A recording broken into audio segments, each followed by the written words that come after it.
Hello, आज हम पढ़ेंगे एड्स के बारे में।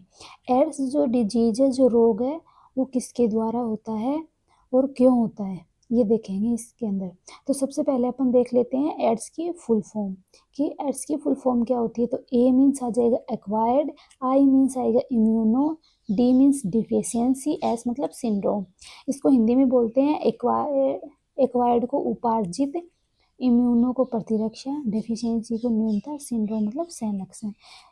इस रोग के अंदर क्या हो जाता है, जो उपार्जित प्रतिरक्षा है उसके अंदर क्या हो जाएगी, न्यूनता मतलब कमी हो जाएगी। अब आपको ये पता होना चाहिए कि उपार्जित प्रतिरक्षा किसे कहते हैं। जो उपार्जित प्रतिरक्षा है वो अपने लाइफ पीरियड के अंदर ग्रहण की जाती है। जैसे कि ये उपार्जित प्रतिरक्षा कब प्राप्त होगी अपने को, जन्म होने के बाद में। जब अपना जन्म हो जाता है उसके बाद में मान लीजिए कोई पोलियो वायरस है, ठीक है, या फिर मान लीजिए आप कोरोना वायरस आया है। अब कोरोना के अगेंस्ट अपन ने क्या ले ली है, वैक्सीन ले ली। अब कोरोना के अगेंस्ट क्या बन जाएगी अपनी बॉडी में, एंटीबॉडी बनेगी। क्या बनेगी, एंटीबॉडी, प्रतिरक्षा बन गई। जब अपने अंदर बॉडी के अंदर कोरोना वायरस आएगा तो उसको क्या कर देगी, अपनी एंटीबॉडी नष्ट कर देगी, अपना प्रतिरक्षा तंत्र नष्ट कर देगा। तो इसके अंदर जो उपार्जित प्रतिरक्षा क्या प्राप्त हुई अपने को, वैक्सीन लगाने के बाद में प्राप्त हुई है। किसके लिए, कोरोना के लिए। ओके, तो अब अपने को क्या नहीं होगा, कोरोना वायरस हार्म नहीं पहुंचाएगा, हानि नहीं पहुंचाएगा, अपने को कोरोना नहीं होगा।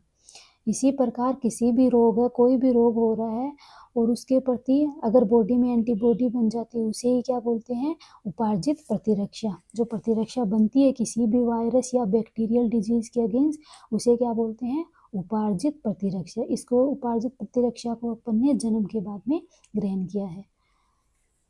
इसके अंदर क्या कर देता है, कमी कर देता है एड्स का वायरस। एड्स का वायरस कौन सा होता है, या कॉजेटिव एजेंट कौन है जो एड्स फैलाता है, HIV वायरस, या इसको रिट्रोवायरस भी बोलते हैं।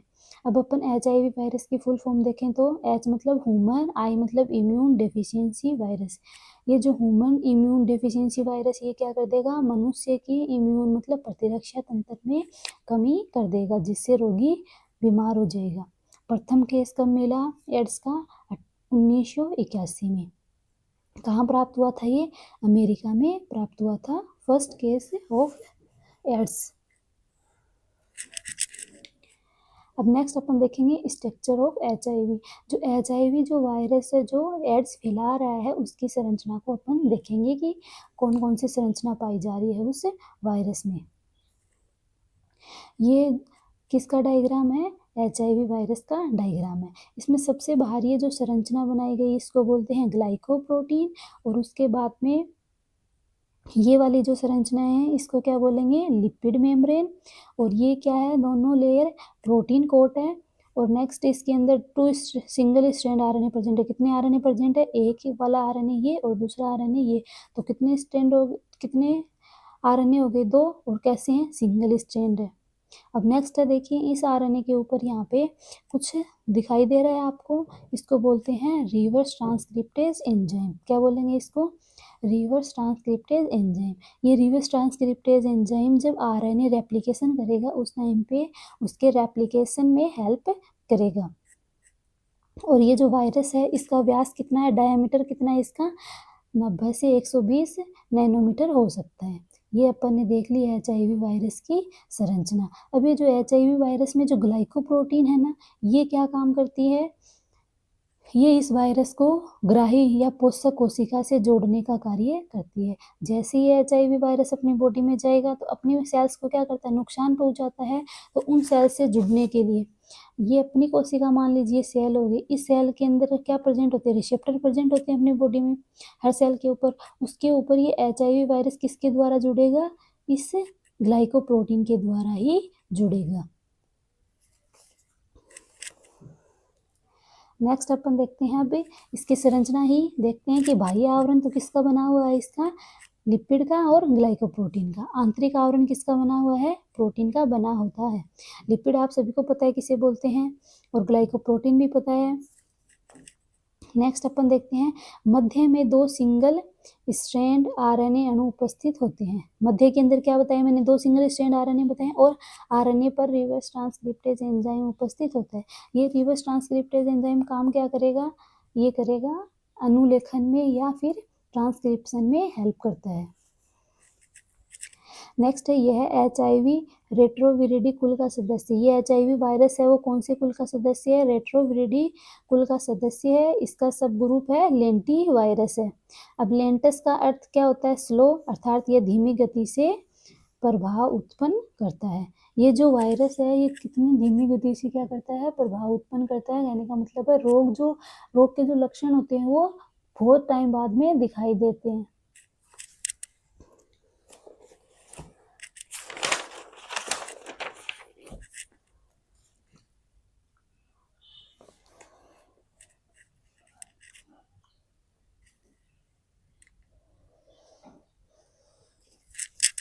नेक्स्ट अब देखेंगे अपन एड्स के लक्षण क्या होते हैं, कि अपने को कैसे पता चलेगा कि एड्स हो रखा है।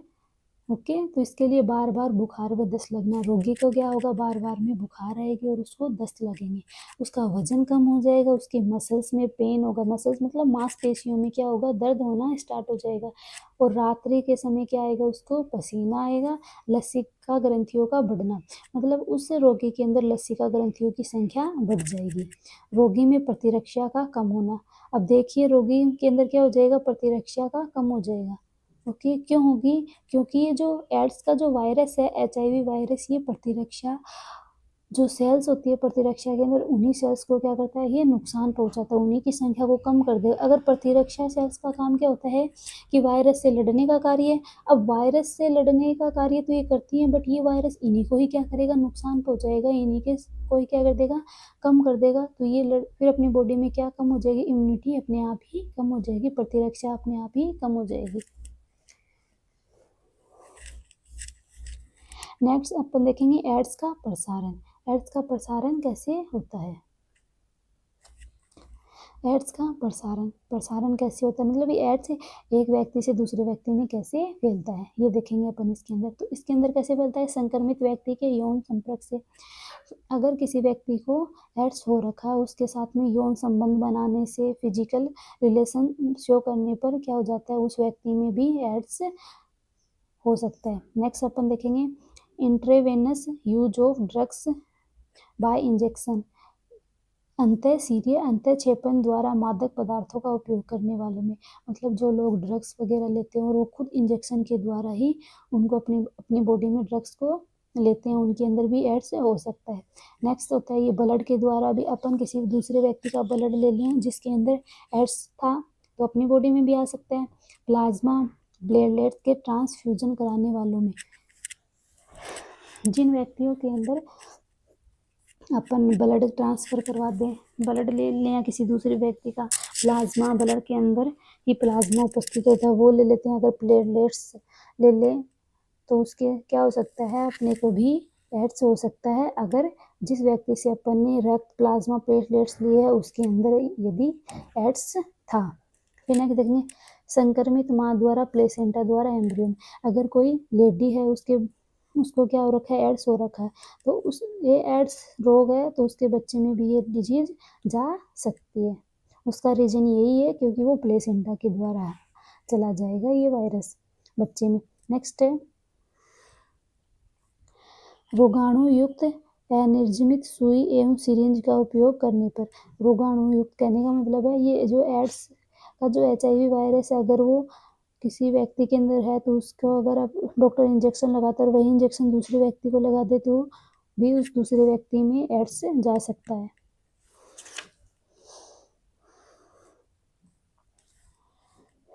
नेक्स्ट अपन देखें प्रतिरोधकता, रेजिस्टेंस।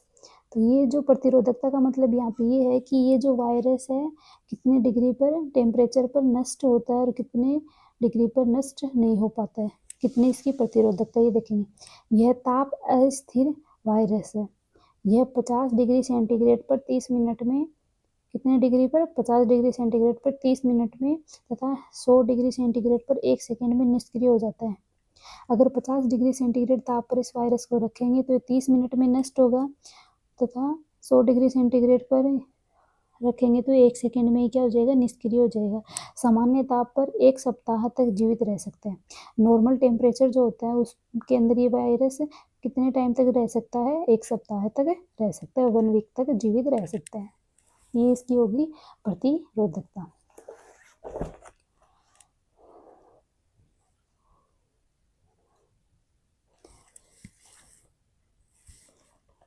अब अपन देखेंगे पैथोजेनेसिस, रोग जनकता, कि ये रोग कैसे फैलाता है या फिर पोषक के अंदर ये अपनी बॉडी में कैसे इंटर करता है। ये जो वायरस है ये अपनी बॉडी में या किसी दूसरे मनुष्य की बॉडी में कैसे अंदर जाता है। तो सबसे पहले देखिए आप, ये किसके है, HIV वायरस है। ये HIV वायरस अपनी कोशिका से किससे अटैच होगा, इन ग्लाइकोप्रोटीन्स के द्वारा। ये ग्लाइकोप्रोटीन्स है जो मनुष्य की जो सेल्स हैं, कौन सी सेल है, CD4 सेल, उन सेल से क्या हो जाएगा, अटैच हो जाएगा, किसके थ्रू, ग्लाइकोप्रोटीन्स के थ्रू। ये ग्लाइकोप्रोटीन्स जो होती हैं वो मनुष्य की जो CD4 सेल्स हैं उसके ऊपर लगे ग्राही के साथ जुड़ जाएंगी, अटैच हो जाएंगी इस टाइप से, और अटैच होने के बाद में ये इंटर कर जाएंगी सेल के अंदर। अब यहाँ देखिए वायरस इंटर कर गया, इसने इंटर करने के बाद में क्या किया, इंटर किया, इंटर करने के बाद में इसने जेनेटिक मटेरियल को बाहर निकाला, और ये जो अदर एंजाइम वगैरह प्रोटीन वगैरह था उनको भी बाहर कौन सी सेल में मिल गए, अपनी बॉडी की सेल के अंदर छोड़ दिया। अब देखिए वायरल प्रोटीन्स होती हैं ये, तो ये वायरस ने क्या किया, अब प्रोटीन को छोड़ दिया और RNA को छोड़ दिया। अब ये जो RNA है ये क्या करेगा, प्रोटीन वायरल, एक तो इसमें वायरल प्रोटीन हो गई, दूसरी वायरल RNA। ये वायरल RNA क्यों बोलेंगे, क्योंकि ये वायरस का RNA। ये वायरल RNA क्या करेगा, ट्रांसक्रिप्शन करेगा और अपनी संख्या को बढ़ाएगा। क्या करेगा, ट्रांसक्रिप्शन करेगा। ट्रांसक्रिप्शन कैसे करता है, देखिए आप, वायरल RNA है, RNA से क्या बनाएगा, DNA बनाएगा। क्या बनाएगा, ये DNA बनाएगा। ओके, क्योंकि अपनी बॉडी के अंदर क्या पाया जाता है, DNA पाया जाता है। तो अपनी बॉडी में क्या है, DNA। अब अपनी बॉडी के DNA से ये कब अटैच होगा, अपनी बॉडी के अंदर क्या होता है, DNA प्रेजेंट होता है और डबल स्ट्रैंडेड DNA होता है। ओके, यही होता है। अब ये क्या है, सिंगल स्ट्रैंडेड RNA। ये सिंगल स्ट्रैंडेड RNA सबसे पहले अपने DNA के साथ जुड़ने के लिए क्या करेगा, ट्रांसक्रिप्शन करेगा। ट्रांसक्रिप्शन को हिंदी में बोलते हैं अनुलेखन। अनुलेखन का मतलब यही है कि ये क्या बनाएगा, RNA से DNA बनाएगा। क्या बनाएगा, RNA से DNA। देखा आपने पढ़ा होगा 12th क्लास के अंदर या छोटी क्लास में कि DNA से क्या बनता है, RNA बनता है, और RNA से क्या बनती है, फिर प्रोटीन बनती है। ये प्रोसेस तो क्या कहलाएगी, DNA से RNA बना, ट्रांसक्रिप्शन, और RNA से प्रोटीन बना, ट्रांसलेशन। ट्रांसलेशन इसको बोलेंगे अनुलेखन, हिंदी में अनुलेखन, और इसको बोलेंगे अनुवादन। इसको क्या बोलेंगे, अनुवादन। अब जो ट्रांसक्रिप्शन होता है ये रिवर्स भी हो सकता है, कहने DNA से RNA भी बन सकता है और RNA से DNA भी बन सकता है। ओके, बट ये जो वायरस है इसके अंदर क्या है, आनुवंशिक पदार्थ RNA है, और अपने DNA के साथ अटैच होने के लिए क्या बनाएगा, ये DNA बनाएगा। तो सबसे पहले तो ये किस में कन्वर्ट हो जाएगा, DNA में। अब देखिए RNA और DNA में डिफरेंस क्या होता है।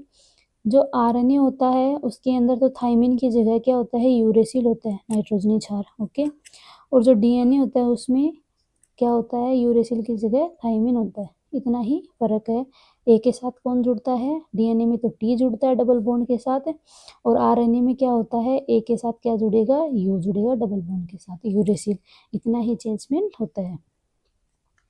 तो यहाँ पे ये जो RNA ये क्या करेगा, ट्रांसक्रिप्शन करेगा, अनुलेखन करेगा और DNA बनाएगा, और अनुलेखन में हेल्प कौन करेगा, इसमें ट्रांसक्रिप्टेज, RNA ट्रांसक्रिप्टेज एंजाइम। कौन हेल्प करेगा, RNA ट्रांसक्रिप्टेज एंजाइम। ओके, ये एंजाइम क्या करेगा, इसको RNA को DNA में चेंजमेंट करेगा। अपन ने जब संरचना बनाई थी तो उसमें देखा था कि यहाँ पे देखिए ये जो स्ट्रक्चर है, ये जो निशान बना रखी है, ये क्या है, RNA ट्रांसक्रिप्टेज एंजाइम है, और ये किस में हेल्प करेंगे, RNA से DNA बनने में हेल्प करेंगे। अब तो ये वायरल DNA है, ये बाहर आ गया किसके अंदर, होस्ट या कोशिका के अंदर, और ये आरएनए क्या कर रहा है यहाँ पे, ट्रांसक्रिप्शन करेगा और क्या बना लेगा, डीएनए बना लेगा। और डीएनए पहले सिंगल स्ट्रैंडेड डीएनए बनाएगा और फिर क्या कर लेगा, डबल स्ट्रैंडेड डीएनए बना लेगा। देखिए तो यहाँ पे ये वायरल आरएनए है देखो, और इसमें कौन हेल्प कर रहा है, रिवर्स ट्रांसक्रिप्शन एंजाइम हेल्प कर रहा है, और क्या बना देगा, डीएनए बना देगा। और ये डीएनए जो है, ये डीएनए पहले डबल स्ट्रैंडेड बनेगा, और डबल स्ट्रैंड होने के बाद में ये जो पोषक है उसकी कोशिका से जाके अटैच हो जाएगा। हुआ ये परपोषी की कोशिका से के डीएनए से जाके अटैच हो जाएगा। यहाँ ये क्या हो गया, अटैच हो गया। अटैच होने के बाद में देखिए ये न्यूक्लियस है कोशिका का, कोशिका nucleus of infected cell. Okay, infected क्यों हो गई, संक्रमित हो गई, क्यों, क्योंकि इसके अंदर कौन से डीएनए आ गया, वायरस का डीएनए आ गया, इंटीग्रेटेड वायरल डीएनए। इसको क्या बोलते हैं, लेटेंट डीएनए। कहने का मतलब है, लेटेंट डीएनए का मतलब यही है क्योंकि एक तो पोषक का डीएनए और दूसरा वायरस का डीएनए बन गया, और दोनों आपस में क्या हो गए, अटैच हो गए। अब देखिए इसी के अंदर आगे देखते हैं अपन, यही सेल का डायग्राम वापस से इधर बनाया है। अब ये जो डीएनए है ये इसके साथ में अटैच हो गया, ये क्या करेगा, रेप्लिकेशन करेगा। क्या करेगा, रेप्लिकेशन करेगा।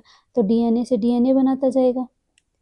ओके, डीएनए और डीएनए क्या बनाएगा, डीएनए बनाएगा, और डीएनए से फिर क्या बनाएगा, आरएनए बनाएगा। तो देखिए मैंने अभी बताया था आपको, डीएनए से क्या बनता है, आरएनए बनता है। अब ये डीएनए के साथ अटैच होने के बाद में क्या बना लेगा, आरएनए बना लेगा। तो यहाँ पे इसने क्या बनाया, आरएनए बनाया। तो ये क्या बन गया यहाँ पे, न्यू वायरल आरएनए। इसको क्या बोलेंगे, डीएनए से क्या बन गया, आरएनए। यहाँ पे ये क्या बना है, आरएनए बना है, और आरएनए बन गया। अब ये आरएनए नया वायरस बनाएगा या नई कोशिका बनाएगा। अब नई कोशिका का मतलब क्या है, नई कोशिका तो नहीं बोलेंगे क्योंकि वायरस कोशिका नहीं होता है, बैक्टीरिया कोशिका होती है। ओके, ये जब कोशिका के अंदर जाता है तब कोशिका की तरह कार्य करता है, वरना तो वायरस एक कोशिका नहीं है। तो यहाँ पे ये आरएनए है, ये इधर आ गया, ये आरएनए इधर आ गया, और आरएनए इस टाइप से और बनते जाएंगे, इधर आ जाएंगे। ओके, अब आरएनए के बाद में क्या बनाना है अपने को, आनुवंशिक पदार्थ तो बन गया वायरस का आरएनए। अब आपको अपने को बनाना है प्रोटीन, क्योंकि बाहर का आवरण भी तो बनाना है। तो बाहर का आवरण कैसे बनेगा, अब ये जो आरएनए बना है, ये आरएनए किसके साथ जुड़ जाएगा, राइबोसोम के साथ जुड़ जाएगा। और राइबोसोम को क्या बोलते हैं, कोशिका की फैक्ट्री प्रोटीन की फैक्ट्री बोलते हैं। प्रोटीन की फैक्ट्री क्यों बोलते हैं, क्योंकि राइबोसोम क्या बनाता है, प्रोटीन बनाता है। तो ये जो राइबोसोम है इसके साथ आके कौन जुड़ गया, वायरल एमआरएनए जुड़ गया, और एमआरएनए क्या बनाएगा, प्रोटीन बनाएगा। तो यहाँ पे ये क्या बन गई, प्रोटीन बन गई। यहाँ पे क्या बना, आरएनए बना। आरएनए क्या है, यहाँ पे आनुवंशिक पदार्थ है। आनुवंशिक पदार्थ के चारों तरफ क्या बन जाएंगे, प्रोटीन के कोट बन जाएंगे, और क्या बन जाएगा, फिर नया वायरल एचआईवी वायरस बन जाएगा।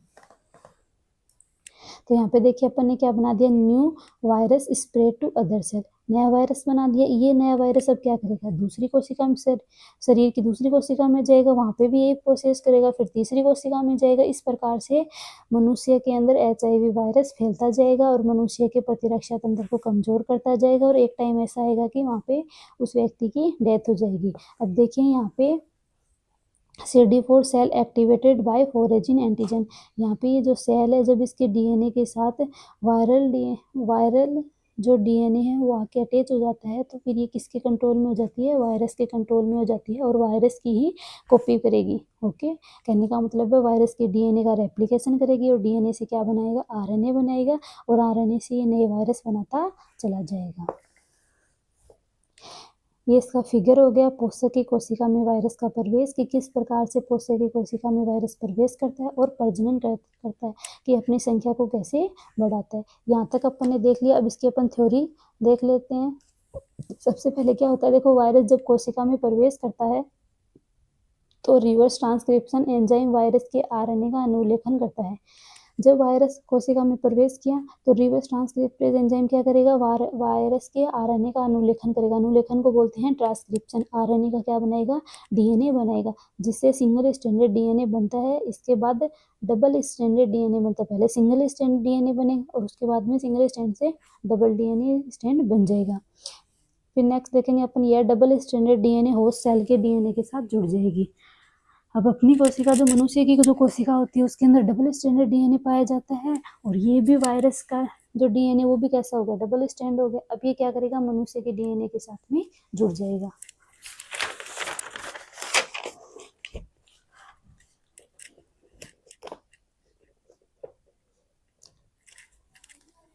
जुड़ गया। इसके बाद में देखो, इसके बाद होस्ट सेल एचआईवी वायरस के लिए एक्टिव हो जाती है। अब जो पोषी कोशिका है वो एचआईवी वायरस के लिए सक्रिय हो जाएगी और क्या करेगी, ये वायरस के आरएनए की प्रतिकृति बनाती है, और ये कोशिका क्या बनाएगी, जो वायरस है उसके आरएनए बनाएगी, बहुत सारे आरएनए की प्रतिकृति का मतलब है कि बहुत सारे आरएनए बनाएगी। ओके, और किसके आरएनए है, वो वायरस के आरएनए, आरएनए रेप्लिकेशन होगा। आरएनए के साथ साथ वायरस के अन्य घटक भी संश्लेषित होना स्टार्ट हो जाते हैं, जैसे प्रोटीन वगैरह भी आरएनए के साथ साथ बनने स्टार्ट हो जाएंगे। होस्ट सेल के राइबोसोम पर एमआरएनए जुड़ करके प्रोटीन का फॉर्मेशन करता है, जो वायरस के बाह्य आवरण का निर्माण करती है। अब जो होस्ट कोशिका उसका जो आर राइबोसोम है उसके ऊपर कौन जुड़ेगा, एमआरएनए जुड़ेगा, और एमआरएनए क्या बनाता है, आगे प्रोटीन बनाता है। तो इसमें वायरस के क्या बन जाएंगे, प्रोटीन का निर्माण हो जाएगा, और वायरस के बाहर का जो आवरण है वो किसका बना होता है, प्रोटीन का बना होता है। नेक्स्ट अपन देखेंगे, वायरस की ग्लाइकोप्रोटीन से बनी संरचना पोषक होस्ट सेल पर प्रेजेंट CD4 ग्राही संवेदी बिंदुओं पर चिपकने में हेल्प करती है। अब वायरस की जो ग्लाइकोप्रोटीन है, जो संरचना है, वो क्या करेगी, पोषक की जो कोशिका है उसकी CD4 ग्राही संवेदी बिंदु, मतलब मैंने जो रिसेप्टर बताए हैं आपको, उसके ऊपर क्या अटैच जाएगी, अटैच हो जाएगी, कौन, ग्लाइकोप्रोटीन। ये ग्लाइकोप्रोटीन इस टाइप से अटैच हो जाएगी। H94 टाइप की लिम्फोसाइट सेल में लयनकारी संक्रमण करता है। ये जो वायरस होता है, ये जो मनुष्य की H94 टाइप की जो लिम्फोसाइट कोशिका है उनमें लयनकारी संक्रमण करता है। नेक्स्ट अपन देखें, यह अन्य सेल्स लाइक एज, जैसे कि B monocytes, macrophages, lungs, nervous cell को भी संक्रमित करता है। ये वायरस है, ये इम्यून सिस्टम के अंदर मोनोसाइट होती हैं उनको इफेक्ट करता है, मैक्रोफेज भक्षाणुनाशी को इफेक्ट करता है, प्रभावित करता है, नुकसान पहुंचाता है, नष्ट करता है, और लंग्स को भी करता है, और नर्वस सेल को भी करता है, तंत्रिका कोशिकाओं को भी क्या कर देता है, संक्रमित कर देता है। यहाँ तक तो अपन ने ये देखा कि ये कैसे प्रवेश करता है, कैसे अपना रेप्लिकेशन करता है, कैसे ये जनन करता है, और कैसे अपनी संख्या को बढ़ाता है। अब अपन देखेंगे कि ये रोग कैसे फैलाता है मनुष्य के अंदर। तो रोग में देखिए, रोग जनकता या पैथोजेनेसिस। जब विषाणु पोषी के शरीर में प्रवेश करता है तो T4 लिम्फोसाइट वायरस के लिए सर्वाधिक सुग्राही होती है, अतः संक्रमित हो जाती है। कहने का मतलब जब ये वायरस है, ये पोषी है, पोषी कौन है, मनुष्य है, मनुष्य में एड्स होता है, तो मनुष्य के शरीर में प्रवेश करेगा, और मनुष्य के अंदर जो पाई जाने वाली T4 लिम्फोसाइट सेल्स है उनके ऊपर जो ग्राही पाए जाते हैं, जो रिसेप्टर पाए जाते हैं, उनके साथ ये चिपकने में सुग्राही होता है, मतलब उसके साथ चिपक जाता है और उस कोशिका को क्या करेगा, संक्रमित करेगा। नेक्स्ट अपन देखेंगे, विषाणु का द्वितंतुकीय डीएनए से मिलकर ट्रांसक्रिप्शन कर गुप्त संक्रमण की अवस्था में प्रवेश कर जाता है। ये विषाणु है, क्या बना लेगा, डबल स्टैंडर्ड डीएनए बना लेगा, और डबल स्टैंडर्ड डीएनए बना के जो पोषक है, जो मनुष्य है, उसके डीएनए से मिल जाएगा और क्या करेगा, ट्रांसक्रिप्शन करेगा, अनुलेखन करेगा। कहने का मतलब है आरएनए बनाएगा। और इस टाइम पे ये कैसा संक्रमण होता है, गुप्त संक्रमण होता है। कहने का मतलब इस टाइम पे ये रोग नहीं होते, रोग के लक्षण दिखाई नहीं देते। रोग तो हो गया, कुछ टाइम बाद में उसके लक्षण दिखाई देंगे, बट इस अवस्था तक इसके लक्षण दिखाई ही नहीं देते हैं, तो ये गुप्त अवस्था में रहता है। धीरे धीरे लयनकारी पदार्थ स्रावित होते हैं और वायरस की नई पीढ़ियां बॉडी के अदर सेल को संक्रमित करती है। धीरे धीरे लयनकारी पदार्थ जैसे प्रोटीन वगैरह, प्रोटीन का कोट बनता है ना, वो सब बनेंगे, और क्या बन जाएंगे, फिर नए वायरस बन जाएंगे, और वो बॉडी की अदर कोशिकाओं को क्या करेंगे, संक्रमित करेंगे। ओके, विरियंस वायरस को ही बोलते हैं। ओके,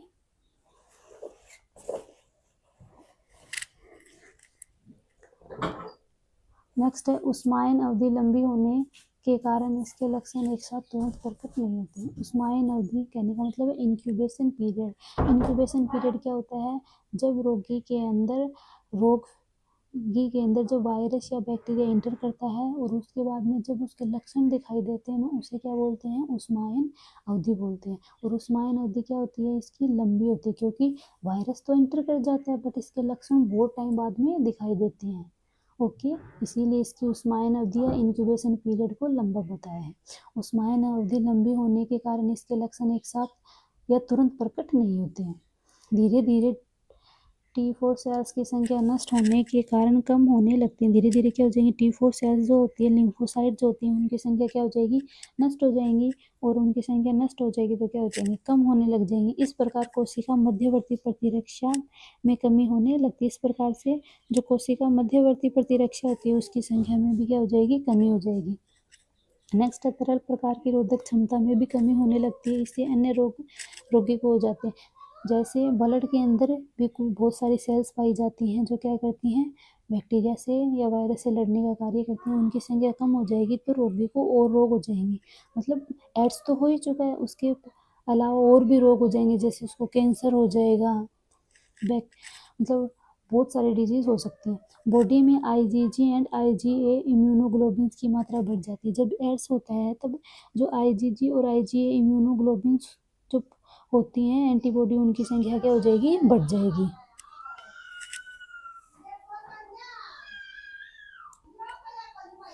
नेक्स्ट है मोनोसाइट्स मैक्रोफेजेस क्रिया भी इफेक्ट होती है। मोनोसाइट और मैक्रोफेज भक्षाणु की क्रिया भी क्या होती है, प्रभावित होती है जब ये वायरस इंटर करता है मनुष्य की। अब है एड्स की स्टेज। एड्स की स्टेज 3 प्रकार की होती है। ओके, पहली आ जाएगी स्वस्थ वाहक स्टेज, या फिर इसको एक्यूट अवस्था भी बोलते हैं।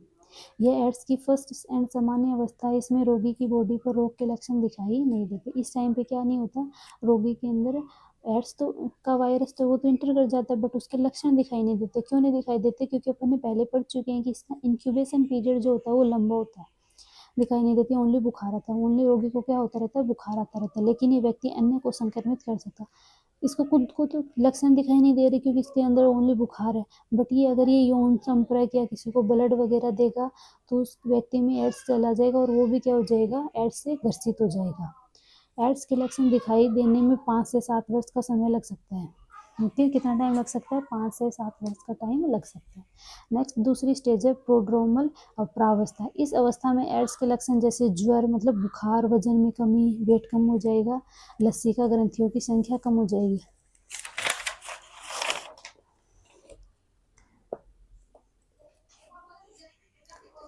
लसिका ग्रंथियों की संख्या बढ़ जाएगी आदि दिखाई देते हैं।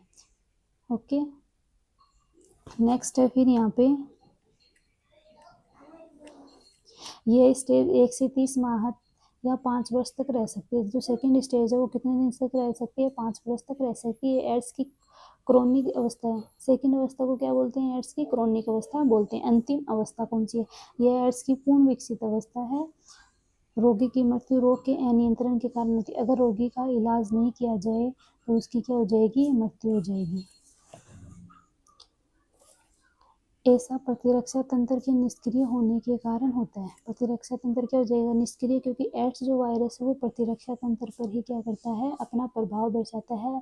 प्रतिरक्षा तंत्र के अंदर जो सेल्स आती है उन्हीं को क्या करता है, नष्ट करता है, जो एक बार विकृत या खराब होने पर पुनः ठीक नहीं होता है। यह स्टेज 1 से 4 वर्ष तक होती है। त्वचा पर कारपोसी के अर्बुद उत्पन्न हो सकते हैं, मतलब जो स्किन होती है उसके ऊपर अर्बुद मतलब गांठें उत्पन्न हो जाएंगी। इसके मुख्य लक्षण फेफड़ों का संक्रमण है। फेफड़ों के अंदर क्या हो जाएगा, संक्रमण हो जाएगा, ये एड्स वायरस फैल जाएगा तो सांस लेने में सूखी खांसी, छाती में दर्द, बुखार आदि लक्षण दिखाई देंगे और रोगी की क्या हो जाएगी, डेथ हो जाएगी। परीक्षण क्या किया जाता है कि कैसे पता किया जाता है कि एड्स हो रखता है, एलिसा परीक्षण किया जाता है एड्स के लिए। और उपचार क्या है, इसका कोई उपचार नहीं है। इसमें बस यही है कि लोग क्या करें, एड्स के प्रति जानकारी रखें और शिक्षित रहें। तो यह लोगों को शिक्षित करना।